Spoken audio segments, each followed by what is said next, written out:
were to just go watch the first Avengers movie, just decided that I'm going to go watch this movie. It's a good superhero movie, but of course you're missing out on character backgrounds, character motivations, references to previous movies. But if you did watch all those movies, watching the Avengers feels so rewarding because you're seeing characters butting heads, characters that you understand their motivations and where they're coming from, seeing different storylines come together.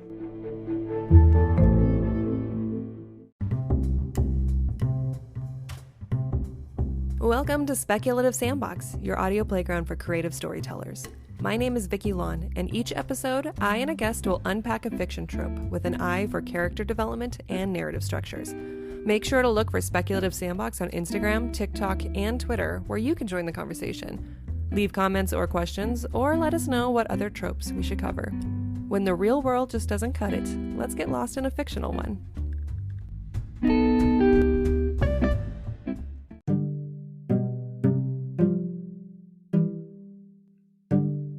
Have you ever watched a movie or read a book and realized, wait a minute, this character looks familiar? The Marvel Cinematic Universe is probably the most obvious example of a shared universe, where characters and events can influence each other across multiple books, movies, and shows. But that's not all. Star Wars, Middle-earth, the Wizarding World, and even Stephen King's universe all involve multiple independent stories that share a common world. What does it take to write a shared universe? Matthew C. Brown returns to the podcast to discuss the joys and challenges of writing within a set construct.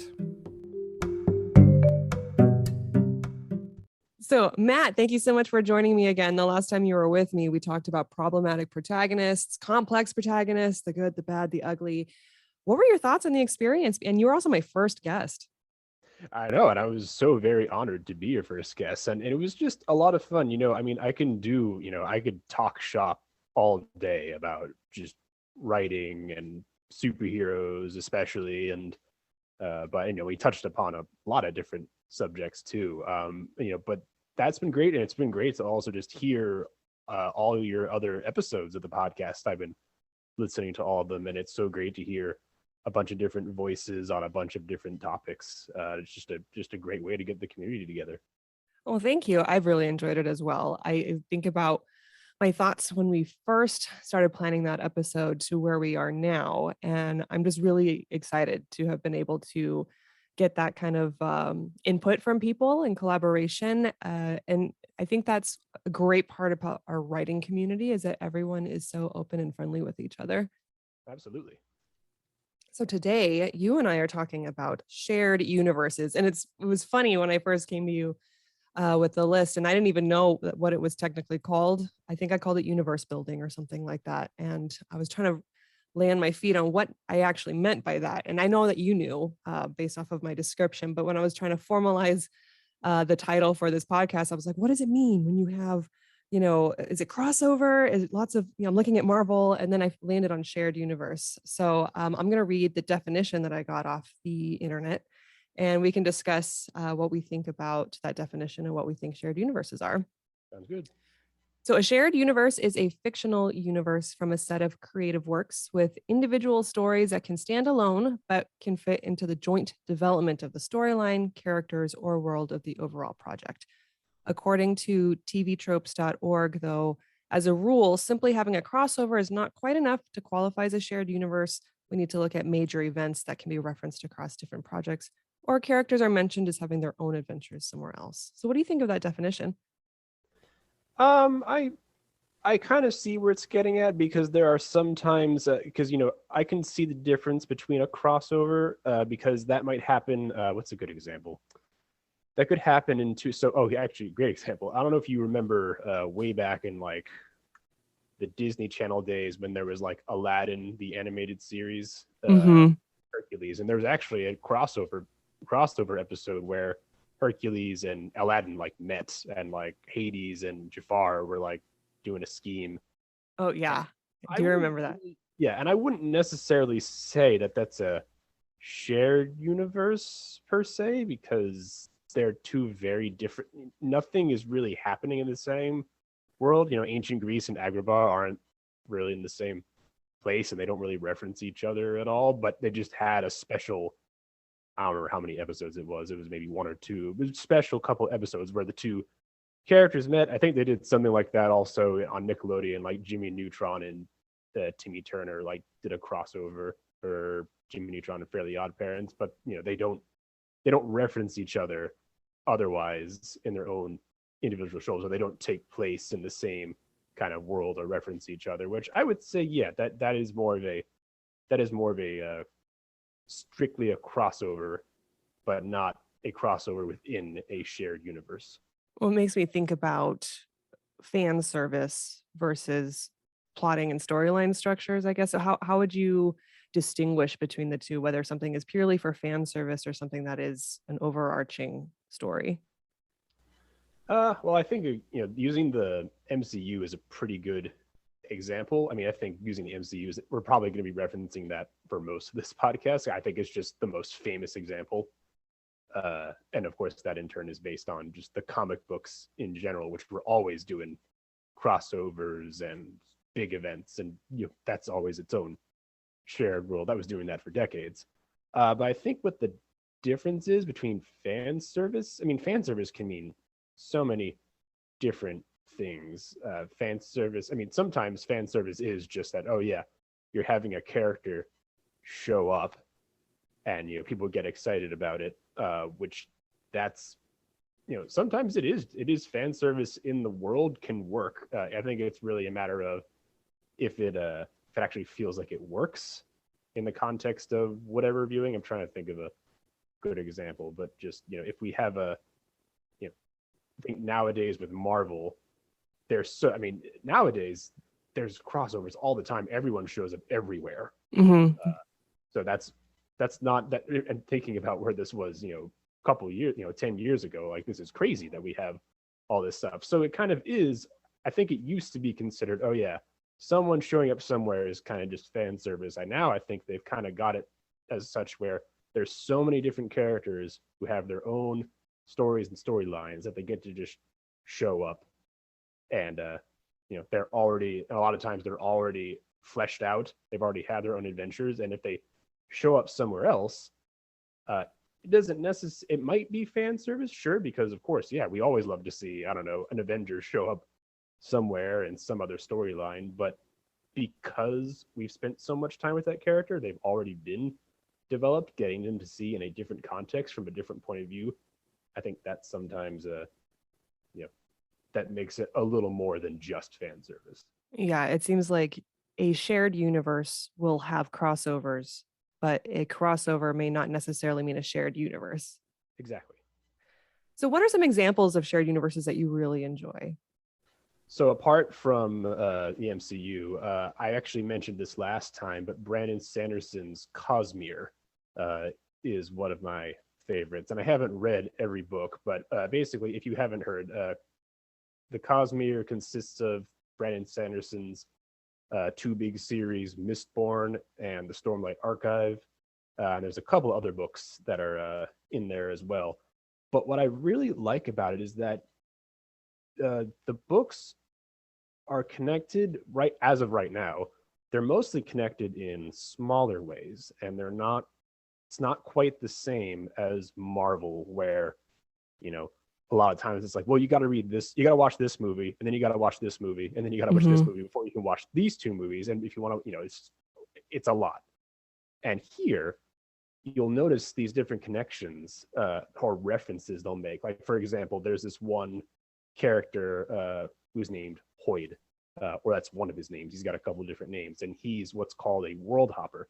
And he just kind of shows up in a lot of different books and stories, sometimes under that name, sometimes under a different name. And he's just showing up. And he oftentimes isn't really a major character, but he shows up. He plays kind of a supporting role, and he might reference the events of some other story. And it's a really cool way of just, it's cool to think of that there's this guy that's witnessing all this stuff going on, and for all the main characters in the book, it's it's like the fight for their lives, and he's kind of like, oh, that's nothing, you should have seen.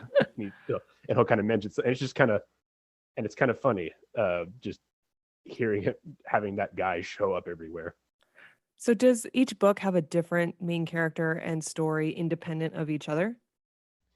So yeah, what he does, he's kind of divided into. He actually has it divided up into planetary systems. So like the Mistborn books have their own planetary system, and then the Stormlight books have their own system, which they don't frequently reference that.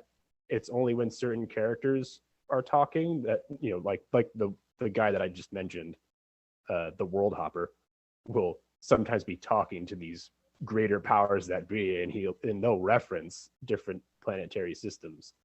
But most of the time, going through, I mean, these are big books. Most of the time, going through the books, the main characters aren't really talking about all that stuff. I mean, it's kind of like Marvel, like before they got real cosmic, before they Mm-hmm. were talking about multiverse, before they were talking about Thanos, and it was all just on Earth.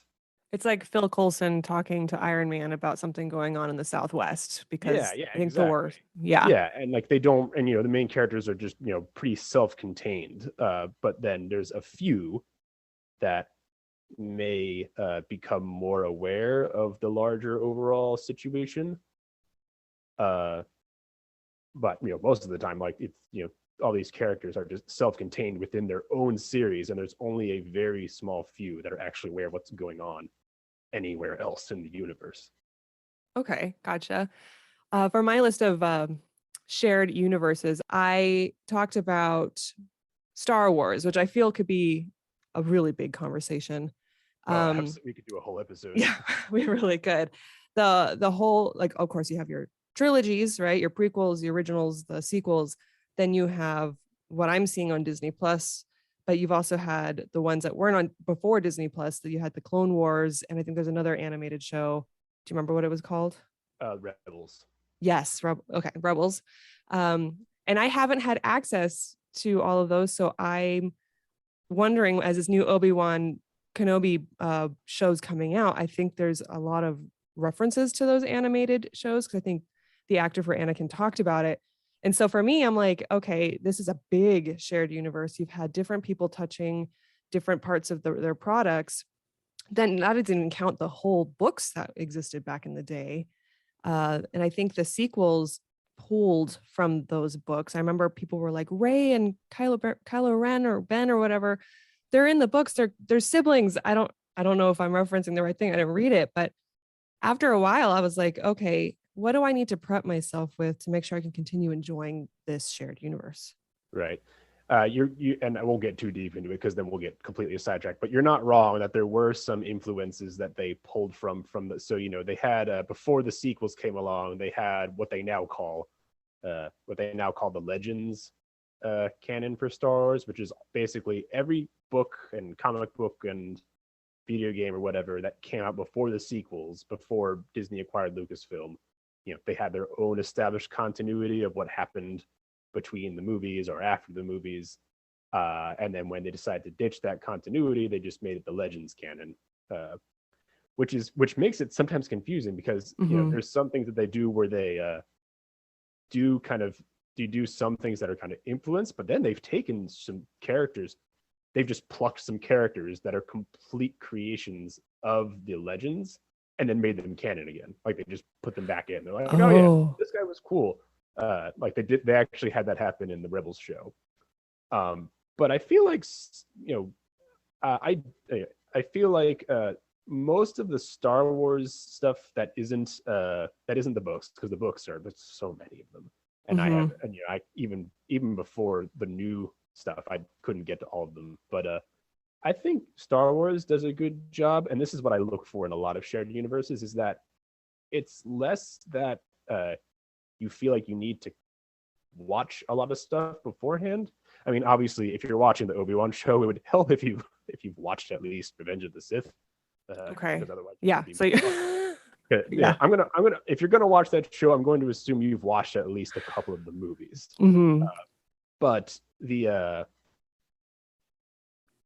so for example, in the Mandalorian, I think there's a lot of references to the Clone Wars series and Yeah. Rebels series, but and I haven't watched all of them from start to finish, but I remember watching it and thinking like, oh yeah, it's still good. And really, what it does is, I don't feel lost. Really, it makes me want to go watch and read things about these other characters that are showing up. Uh, Okay, and I think gotcha. that's how I feel with a lot of the stuff they've done thus far. That it feels less like, oh, I feel like I'm missing out on something, and more like, oh, they're cool. I want to go look stuff up about them. And I think that's really something that if a shared universe can pull that off, then that's great. What are some other shared universes that you think are really good examples? Uh, this one gets a little long winded, but I love Stephen King's Mm-hmm. universe, which is kind of bound together by the Dark Tower series, and that's Okay. just like that's a whole different beast in general. Are But you talking about the Dark Tower series or even beyond that, like all of his so books? it that's what's complicated because really, I guess you'd say that it's just Stephen King's universe, uh, because a couple of different books reference each other. But I feel like the Dark Tower series is the one that kind of binds it all together because it actually kind of explains the connections between the universes and like it even touching upon the multiverse of his stories because there's like different versions of I don't know there I don't know how much you know about the Dark Tower. I've read the first two books. Okay, yeah.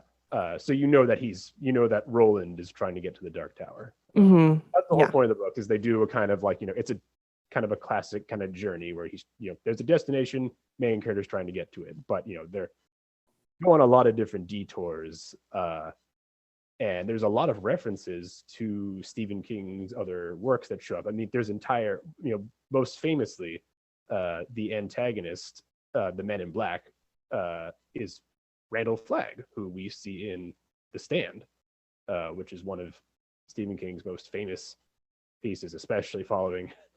I think that kind of came into light again with COVID and stuff. But Yeah. I mean, he showed up in they did two adaptations of The Stand for miniseries, and but he and Flagg is probably one of his most well known villains, and he's one of the main villains of that series. And he just kind of and they even mention a couple times how he just is showing up in different places, just causing problems.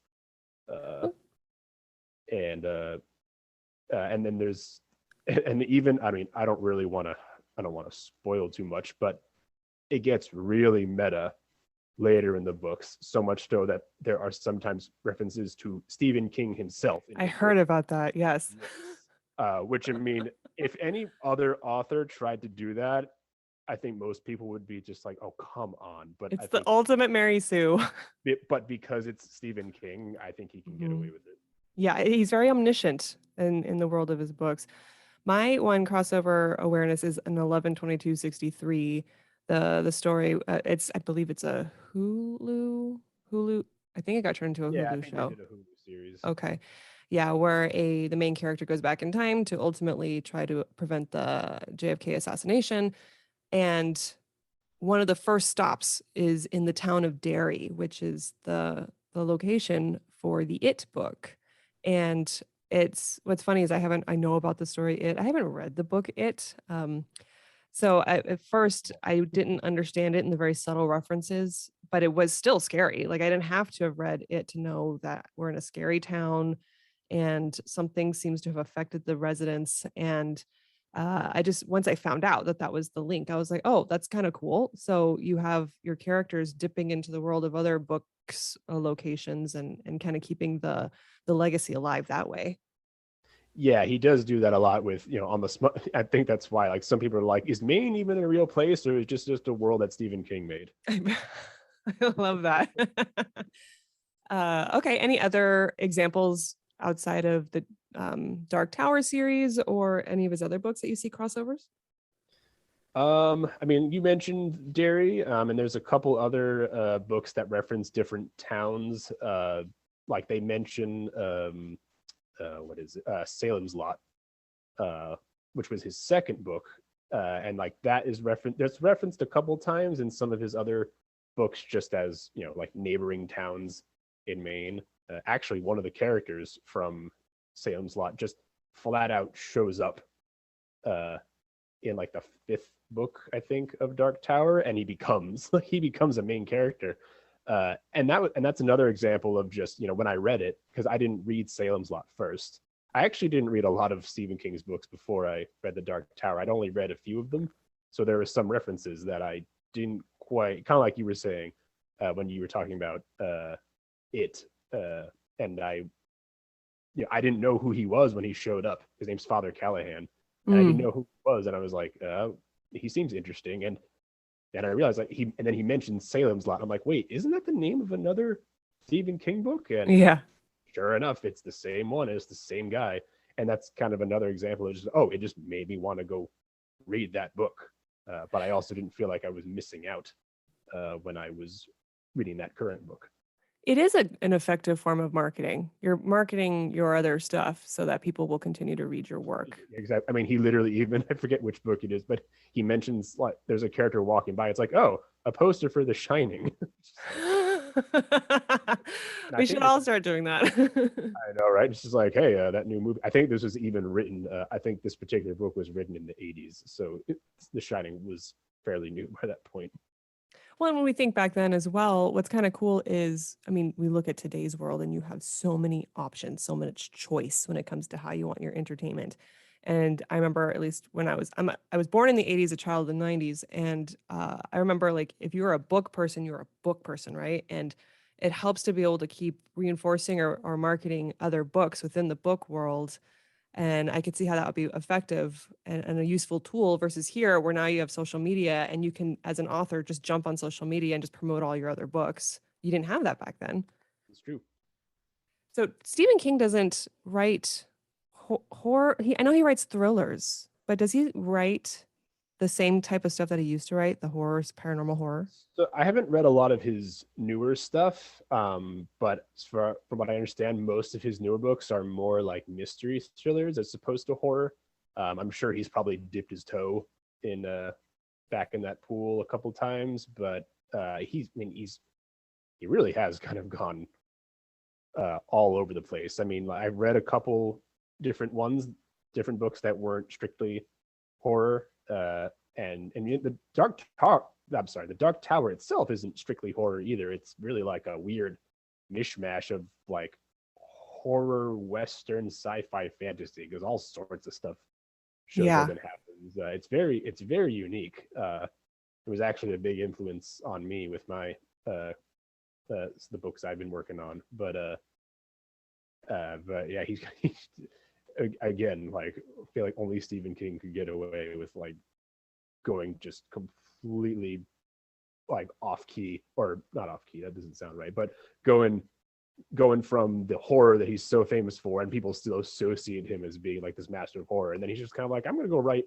a baseball book, and that's what he Yeah. did. He wrote a book called Blockade Billy, which I think is just a straight up baseball sports drama.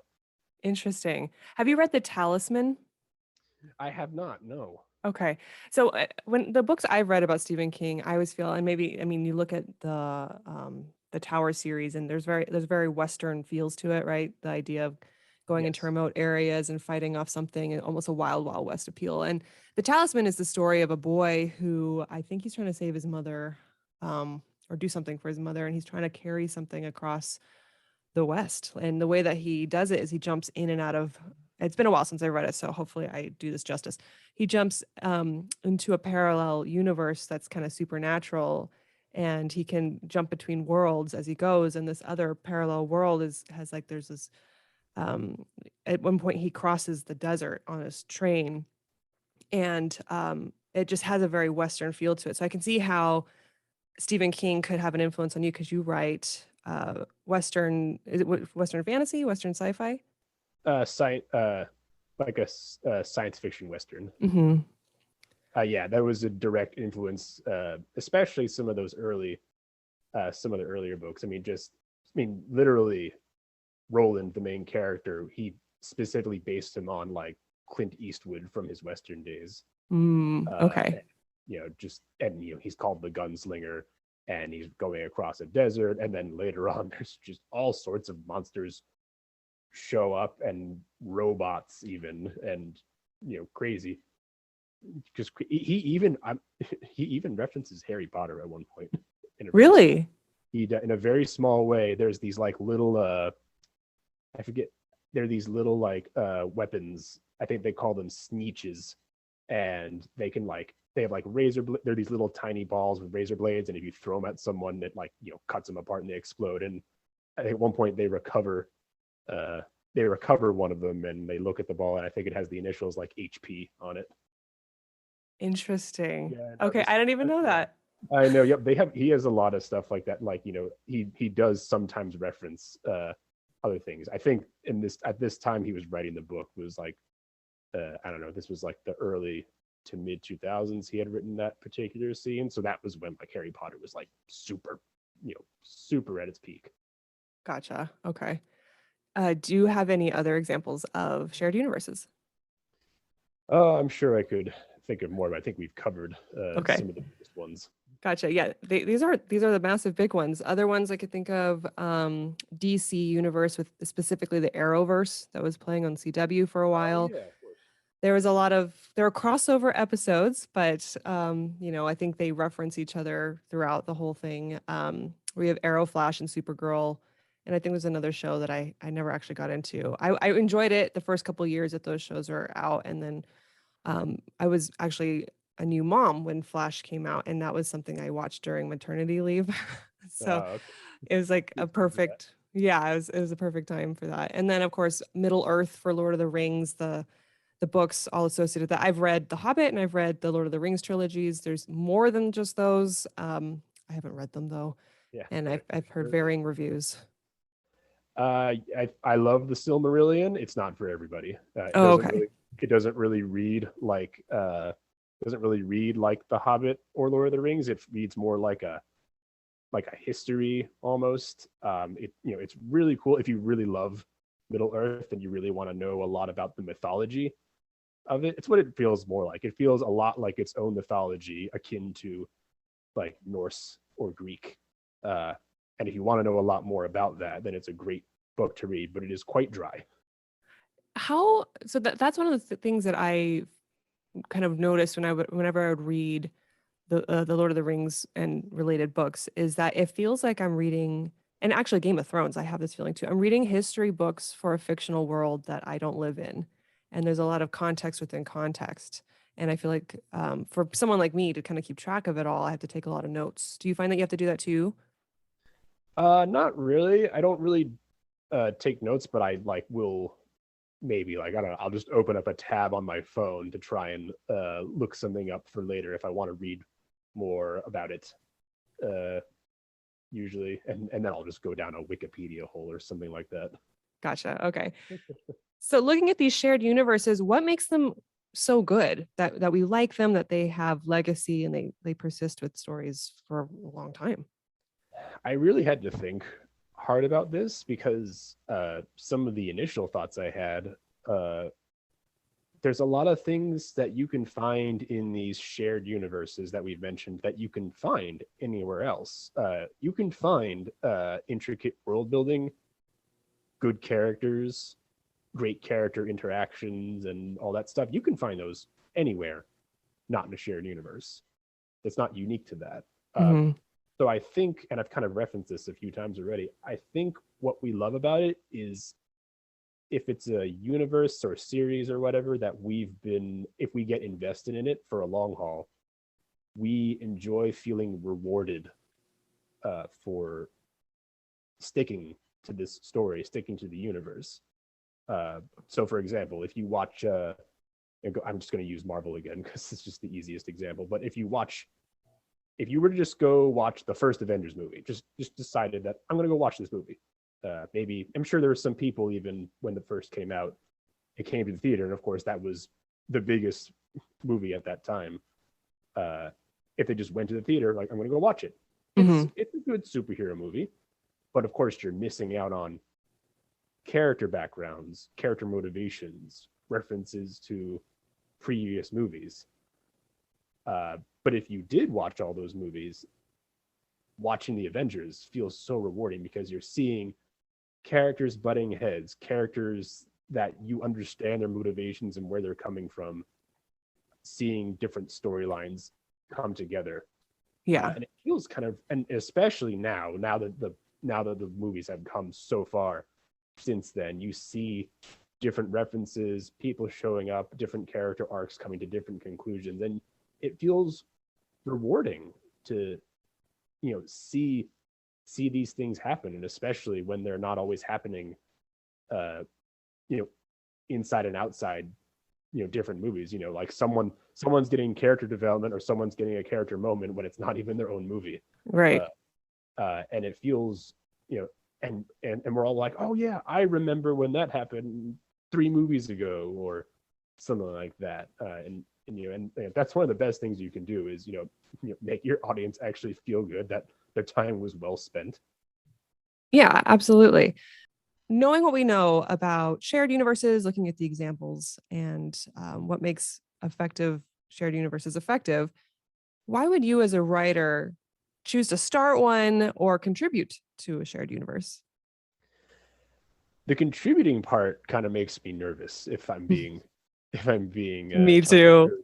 Yeah, I when you said that, I immediately thought of Star Wars, specifically last, when they launched uh the new continuity. They launched like a whole multimedia project.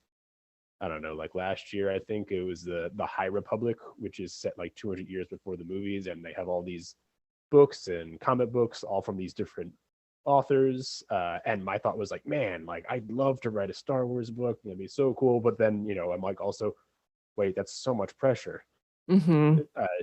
And I mean, I know that I think they talk in groups about like what they're gonna do, and they plan the whole thing together. And like certain people have to sign off on things. So there's, you know, you can't go completely haywire. Someone's gonna check you, but there's some people that are writing books that are new characters, which I think that's one thing, because there's not too much you can you can't mess anything up. But for people, there's people that are writing books set with the original trilogy characters like Luke and stuff, and I'm just like, God, I could not deal with that kind of pressure because this fandom is unforgiving.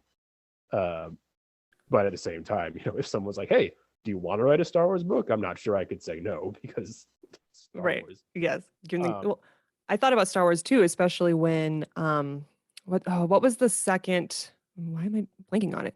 It was the second movie in the most recent trilogy.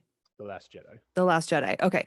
I remember when people had their opinions about how that one ended, and they were acting as if the director and the writers were all running rogue and they just magically put this movie together without consulting anybody, and they just do whatever they want. And how could they? It's all their one individual person's fault. And I was like, there is a whole process of oversight when you work with these giant studios that okay, I guess you can have a scapegoat, and maybe they even set it up to create a scapegoat, but it's not just the work of one person making these decisions.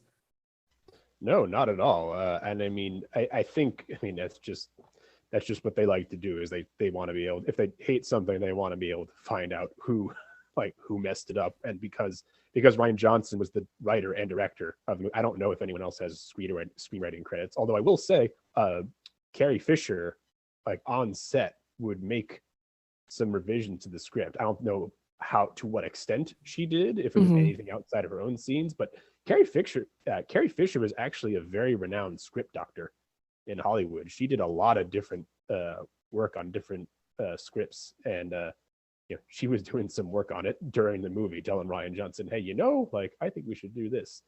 Uh, Yeah.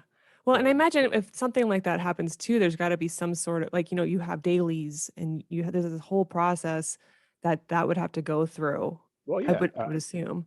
a good example of that exactly was during the filming for the Han Solo movie, which originally was being helmed by, I don't remember their names, but they did the Lego movie, the pair of guys that did the Lego movie, and they were directing it and writing it, and they went and took a look at the dailies and at the footage they had so far, and the producers weren't happy with it and they didn't like what was Hmm. going on. And that's when they, you know, gave those guys the boot, brought Ron Howard in, did some rewrites, and then they had the movie. So, someone is looking at something at some Yeah, point. absolutely. And I had my own experience with you, and I've talked about this, I think, briefly. I was last year I was writing for a media company, and this is how the process worked for me. And I imagine it was just one little angle of how the process works in studios and movies and across the entire industry. So they looked at my writing samples and they knew what I could do as a writer. Then they identified me as a potential candidate to write a specific story. They then gave me the completely fleshed out synopsis, beginning, middle, end. And they said, we want to see if you can make this. Actually, there wasn't an ending, but they wanted the point. Like, you know what I mean? Like what the goal of the story. That was written down. So then I had to write a 5-page sample pulling from a scene of my choice within that synopsis to show them, do I have a good grasp of the character? Do I understand the chemistry? All those things. And it was like, they're like, it's up to you. Vicky, you pick what you think would be best. And I was like, oh my God. So I was able to talk to my agent and get some guidance, like, what are my strengths? How can I show that? And they ultimately liked it and accepted me as a writer. And so then I had to put together first they call them story Bibles. And it's supposed to show over like an arc of, I'm forgetting now, like maybe 6 or 8 episodes, what happens in every single episode. You also have to draft out what every single character looks like, and not looks like, but their arcs. So how did they start? What are their conflicts? How do they resolve, right? For each and every single one of them.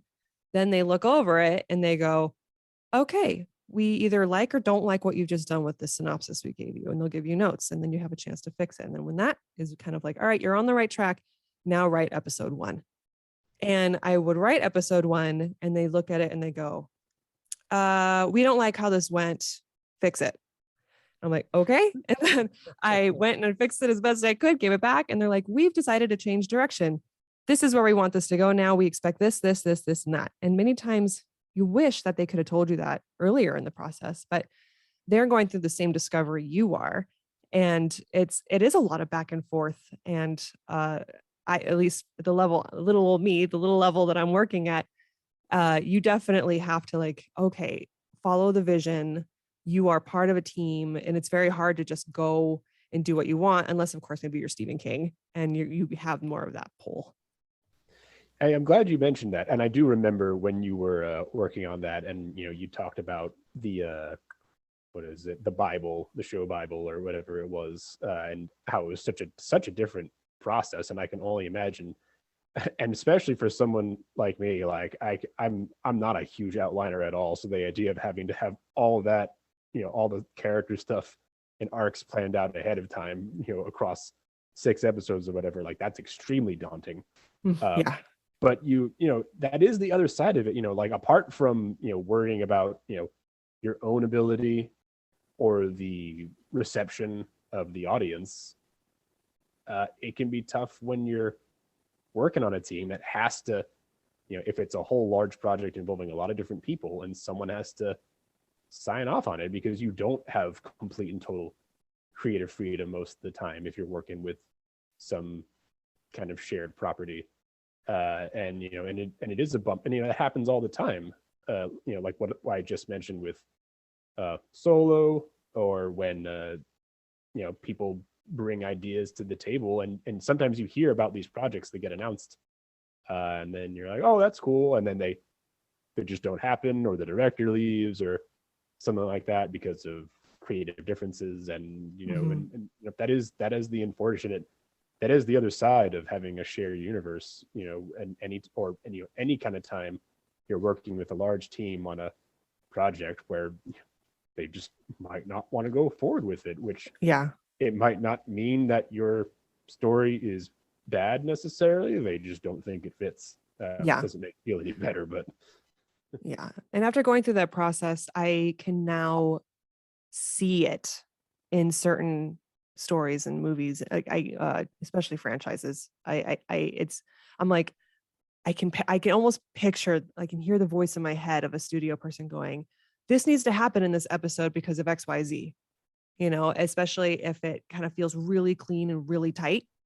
A lot of like the editing notes will come to me. I'm like, okay, I see an example of this here.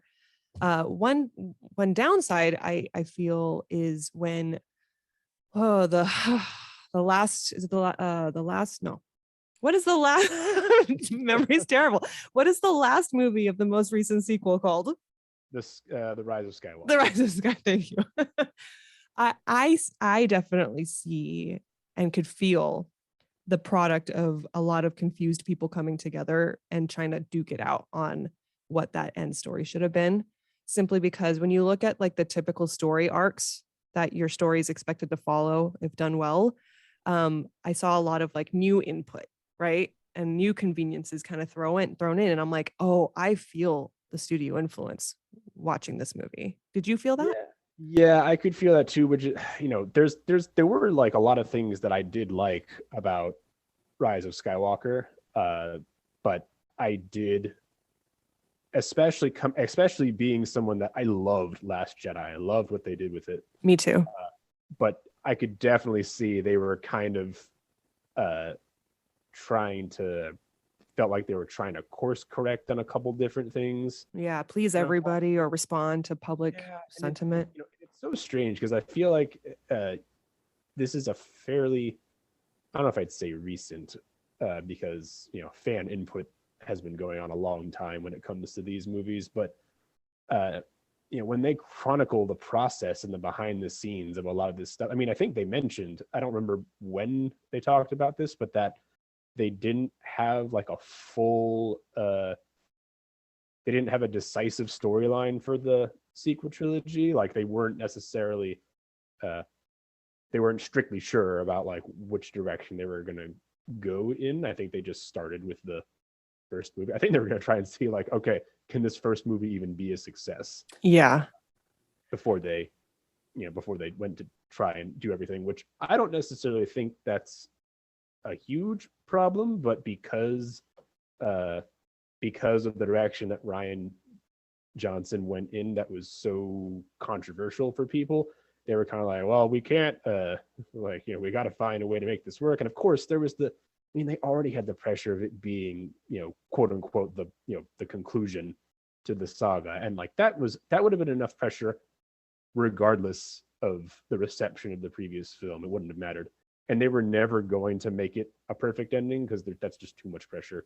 And there too many people have too many opinions, so it wouldn't have worked. But I could see it as I was watching, some of the things they did. It felt like a bit of a response to the response, which it is a little weird when you can actually see the making of the movie behind the movie. Hmm. What's interesting to me is we look at examples, and this is kind of segueing into my next question, which is ineffective. What are examples of ineffective shared universes? But when I'm comparing the pressure of Star Wars to like Marvel, for example, Marvel is working off of they have a fandom. They have a very passionate fandom, and not only that, but there's already literature where all these characters are coming from that have already told their story. Yet in the MCU videos or movies, they're able to play with their own material in a way that I feel is really well received compared to the expectations from the Star Wars fandom and how you actually can feel uh, whether or not the fandom likes it or not in how they're treating their movies. Do you see the same thing? Do you see the comparison? Do you know why it kind of feels different between the two? I mean, that's a good point, because there are a lot of people that go into the comic book. I mean, anytime they make if they're making a new Star Wars movie, and it's not, I mean, so like something like Rogue One and The Mandalorian, these are original characters that are not, that aren't found anywhere else, uh, that it's focused on, as opposed to if Marvel says like, oh, we're gonna make a Venom movie. It's like, it's like everyone who's a comic book fan who's a fan of Spider-Man knows who Venom is, and so instantly, they're just like, oh yeah, Venom. So obviously you got people interested right away, as opposed to Star Wars has no other material to base on unless they're pulling from something else, like kind of like we mentioned, if they're Mm-hmm. pulling characters from the different animated shows and putting them in there. But that's not quite, it's not quite the same as when they had stuff like, I don't know, I mean, you have the origin stories for these superheroes, you have storylines like Civil War, you have stuff like the Infinity Saga. I mean, and you even have the fact that you have the fact that for some of these characters like Spider-Man, that there were already movies uh based on Mm-hmm. them ahead of time. And so and sometimes I think sometimes when they make these movies about these characters, they sort of rely on people's understanding of the character ahead of time, which you don't really have with uh, which you don't always have with Star Wars. I mean, you might have that. I mean, Obi-Wan is different because obviously we've seen Obi-Wan. It's a continuation of his story. But if they're gonna go make, I don't know, but when they made the Mandalorian, it's like we don't have anything to base the Mandalorian off of other than we know something about uh we know like Boba Fett and that he had Mandalorian armor and that his father was Mandalorian and all that stuff, but we didn't know who Mando was. It was completely new. But if you have actually a great example like this is the new Batman movie, Mm-hmm. uh, which I feel like a lot of that, it's very aware of the fact that there have been a lot of different Batman movies before this one. It's like, okay, what are we doing this time around? And they kind of have to make that movie knowing that people know so much about this character already. I see. So it's almost like when you're building off of pre-existing materials, there seems to be more flexibility as far as how much you can play and change with it. Whereas with Star Wars, you're kind of building new and you have such a passionate audience that really care about what legacy you're building. And Yeah, they can really like establish whether or not you did it well or not. yeah, and I think that some people might get mad with if they change certain things about certain characters for comic book adaptations. But I think a lot of times that might be just a product of making that character or storyline work within the context of that particular universe. It's a little bit like when you do if a movie adaptation of a book changes things, but it's not necessarily. It's because in adaptations you have to change some things because some things just don't translate directly from one medium to the other. So I think most of the time people are a little more forgiving. And I mean, people will complain about some things like I don't know, like when like in the Tobey Maguire Spider-Man movies where he didn't have web shooters that he made, Mhm. the webs actually came out of him, and people were annoyed about that because like that's not how it works. But I mean, obviously, we don't remember that because the movie was so good. So Yeah. people didn't care about that. But I don't think they get hung up quite as bad nowadays, considering the quality of the material. Well, and it seems like public sentiment can shift so easily, especially with Andrew Garfield's Spider-Man. I think people had opinions about his movies, and now he's like a huge favorite from the most recent movie, No Way Home, because he just he has an earnestness to his character, and it was almost like a redemption for him. Yeah, exactly. What are some examples of shared universes that just don't work, and why? So you mentioned this in when you sent me the questions for this session, and I was so glad you did because I was already thinking about it. Hmm. Uh, was the Dark Universe, The failed Dark Failed Dark Universe. Universe from Universal, and I was just really glad you mentioned that because I think this is probably the most prominent example, and it kind of highlights one of the issues with shared universes, especially today when I feel like it's so much more commonplace now, but not all universes are created equal. For anyone who isn't aware, this is the universe that Universal tried to kickstart with. They tried to do it with a movie called Dracula Untold, starring Luke Evans, and then that didn't do well, and they said, okay, that one didn't count. And then they made the Mummy reboot with Tom Cruise, and that was also really bad. Oh, that was the worst. I first of all, I didn't know that Dracula Untold was part of it. I just watched it a couple weeks ago on HBO or something. And when The Mummy came out with Tom Cruise, I remember thinking, because I didn't understand the context of what they were doing, I was like, this is an insult to Brendan Fraser. Like I just Oh, couldn't I get over know. that. I know. I remember someone was like, the Mummy should have just been like modern day, but someone opens up a sarcophagus and Brendan Fraser comes out and he's just like, I told him not to put me in there. That's awesome. But yeah, and then that movie in particular, what they tried to do, because I don't remember if Dracula Untold had actually had any references to a larger universe. I just know that they were trying to treat it like their Iron Man, and it's like, okay, Dracula is a very classic character. Let's just start with that, and that just didn't do well. And then in The Mummy, they had Russell Crowe show up as Dr. Jekyll slash Mr. Hyde, and he had this whole organization about supernatural threats. And I don't remember if they referenced anything else in that, but like it was just, it was very obvious they were basically trying to like just jumpstart this great big Mm-hmm. universe. They were riding on Marvel's coattails, like so many other studios, and it just, you know, for multiple reasons, the movie did not work.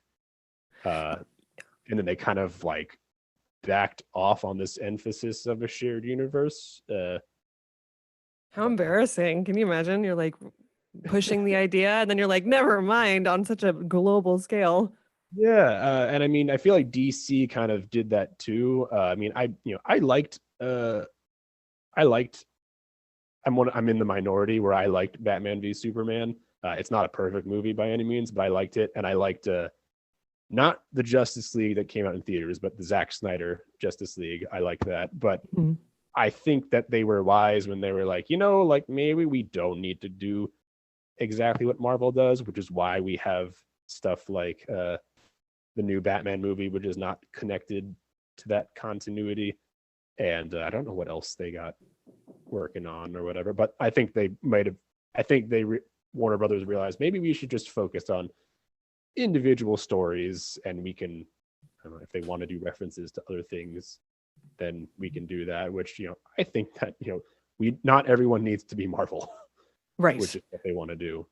And I picked up on that too, where I'm like, why? Because immediately it makes me question the integrity of the storytelling when it feels like they're just kind of competing with a different franchise. And Yeah, I remember when they were doing that, and I was like, come on, like, if there's going to be something new that you're bringing to the table, I would love to be surprised, and presented with a fresh idea. I think one example, I haven't asked your opinion on this, so I'm kind of wondering what you think about this. The Matrix Resurrections. Have you seen it? I have not. Okay. I Sorry, that's hate somebody it. else. I hate You it. hate it? Okay, I have I not hate heard it. great things about it. I was insulted. Okay, Wow. I loved the Matrix, the trilogies. I watched them. I was one of those kids that watched it over and over and over and over again, and loved Neo and the story. And I never wore a black trench coat to school, but I could have. It was that level in which I loved these stories. I played the video games, all those things. And when the Matrix Resurrections came out, I was like, cool, kind of weird, but okay. And at this point, like, Keanu looked like his John Wick character in it. And I was like, I hope they're trying, because I didn't know how much of this was just a publicity thing. And what I found out was, I guess WB, it was pushing for this movie to be made. And they even told Laura Wachowski that they're going to make this movie whether she was a part of it or not. So she decided to be a part of it. And that push and pull got incorporated into the storyline. And so at some point, Keanu is in the Matrix again, and he is a video game designer, and he's being forced to make a sequel he doesn't want to make. So there's like meta things to it. Wow. And That's yeah, uh that's never good. right. And the first half of the movie is them just regurgitating the original movie. And then the second half of the movie is just repeating it. Like it's just rhyming what it was before. And I was sitting there and I was like, okay, point made, Laura. Like this shouldn't have been made, and you did what you could with it. And things should not be forced to be made just because. But I kind of wished, I don't know if it could have been done differently. I have no idea, especially when the creator herself didn't want to do it. But even like the technology of bullet time, right? That was a revolutionary thing in movies and influenced so many for years. And so I was like, okay, I wonder what they're going to bring here. And what they brought instead almost looked like this hazy, overlapping, glitchy effect. And I don't know. I think I watched it. I didn't watch it in theaters. I don't even remember if it was released in theaters. I watched it on HBO.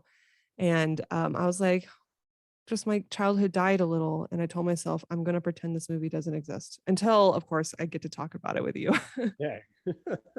I know you got to dig it out. You just got to dig that grave up and bring it out at some point. Yeah. Cool. Do you have any other failed examples? Um,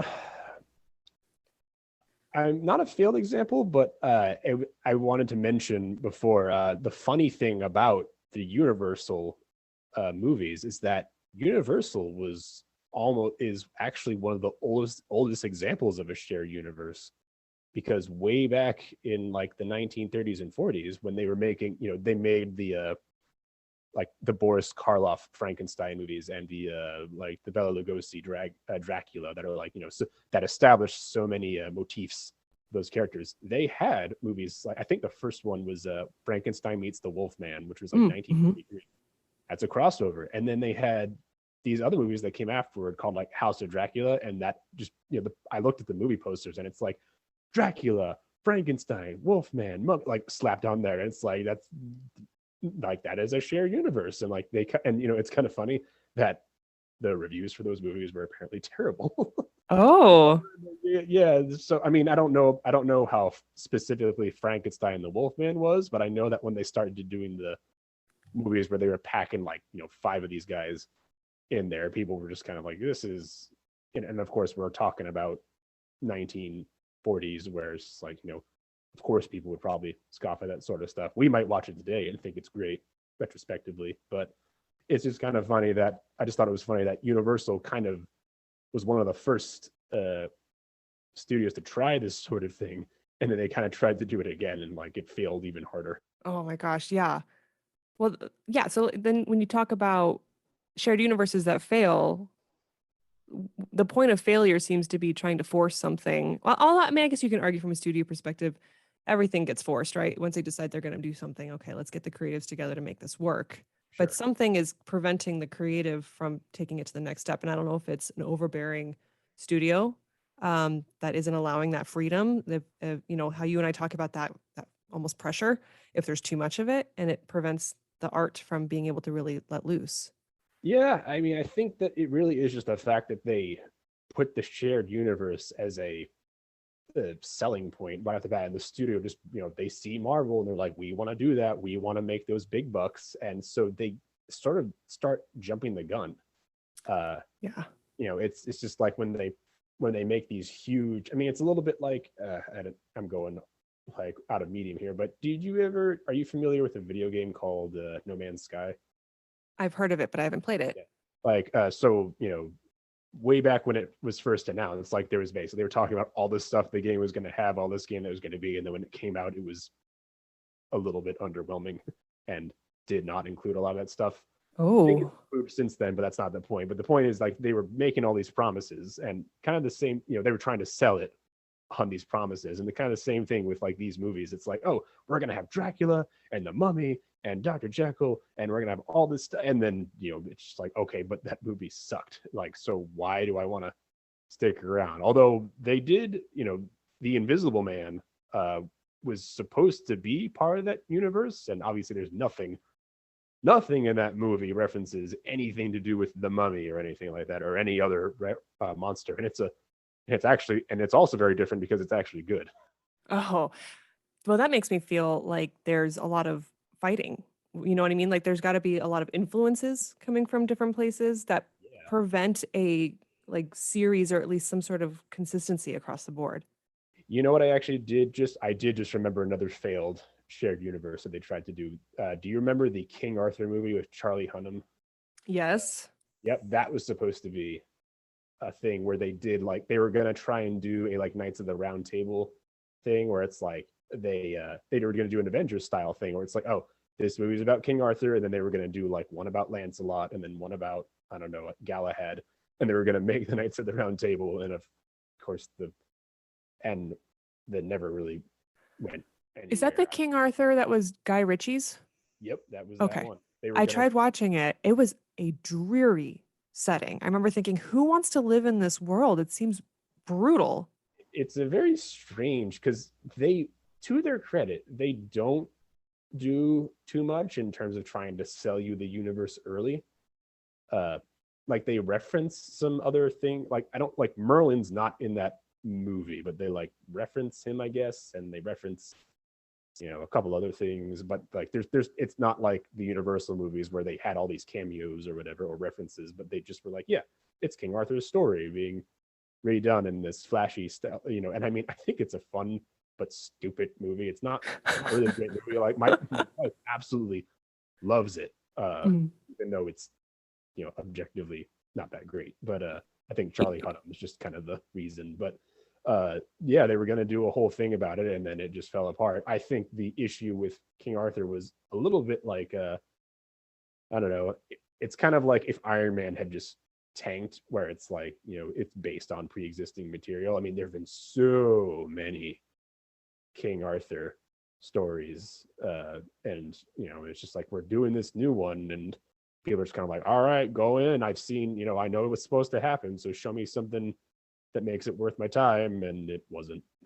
Oh, well, though, sometimes you need to have those stupid movies every now and Yeah, then. yeah, no, it's a fun, stupid movie watch.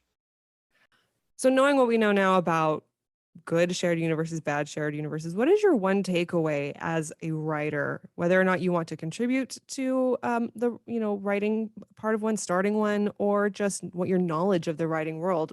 What's our major takeaways? How can we make a good shared universe? I mean, really, I want to go back to like feeling like you're rewarding your reader, but also, because that's a good way to just make people stick to your books and feel good when they read them and they recognize something from a different story. But for yourself as an author, like I say it, if you want to write a lot of different stories, like take the time to be creative about it. Try new things, and assuming you're not writing for a studio and you have a little more creative control, you know trying a lot of different things, and not forcing yourself to necessarily feel like, oh, this has to connect to that. Don't look at, don't try to necessarily look at what someone else is doing, but just like think of different ways.